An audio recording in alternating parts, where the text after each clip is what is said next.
Exodus chapter 2. And there went a man of the house of Levi, and took to wife a daughter of Levi. And the woman conceived, and bare a son. And when she saw him that he was a goodly child, she hid him 3 months. And when she could not longer hide him, she took for him an ark of bulrushes, and daubed it with slime and with pitch, and put the child therein. And she laid it in the flags by the river's brink. And his sister stood afar off, to wit what would be done to him. And the daughter of Pharaoh came down to wash herself at the river, and her maidens walked along by the river's side. And when she saw the ark among the flags, she sent her maid to fetch it. And when she had opened it, she saw the child, and behold, the babe wept. And she had compassion on him, and said, "This is one of the Hebrews' children."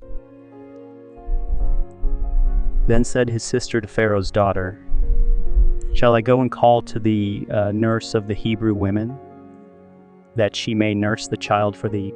And Pharaoh's daughter said to her, "Go." And the maid went and called the child's mother. And Pharaoh's daughter said unto her, "Take this child away, and nurse it for me, and I will give thee thy wages." And the women took the child, and nursed it. And the child grew, and she brought him unto Pharaoh's daughter, and he became her son.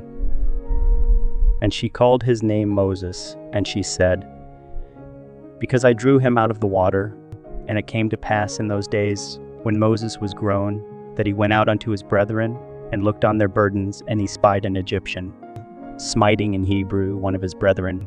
And he looked this way and that way, and when he saw that there was no man, he slew the Egyptian, and hid him in the sand. And when he went out the second day, behold, 2 men of the Hebrews strove together, and he said to him that did the wrong, "Wherefore smitest thou thy fellow?" And he said, "Who made thee a prince and a judge over us? Intendest thou to kill me, as thou killedst the Egyptian?" And Moses feared, and said, "Surely this thing is known." Now when Pharaoh heard this thing, he sought to slay Moses.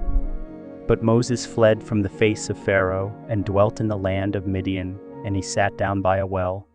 Now the priest of Midian had 7 daughters, and they came and drew water, and filled the troughs to water their father's flock. And the shepherds came and drove them away, but Moses stood up and helped them, and watered their flock. And when they came to rule their father, he said, "How is it that ye are come so soon today?" And they said, "An Egyptian delivered us out of the hand of the shepherds, and also drew water enough for us, and watered the flock." And he said unto his daughters, "And where is he? Why is it that ye have left the man? Call him, that he may eat bread." And Moses was content to dwell with the man. And he gave Moses Zipporah his daughter, and she bare him a son, and he called his name Gershom, for he said, "I have been a stranger in a strange land." And it came to pass in process of time, that the king of Egypt died, and the children of Israel sighed by reason of the bondage, and they cried, their cry came up unto God by reason of the bondage, and God heard their groaning. And God remembered his covenant with Abraham, with Isaac, and with Jacob. And God looked upon the children of Israel, and God had respect unto them.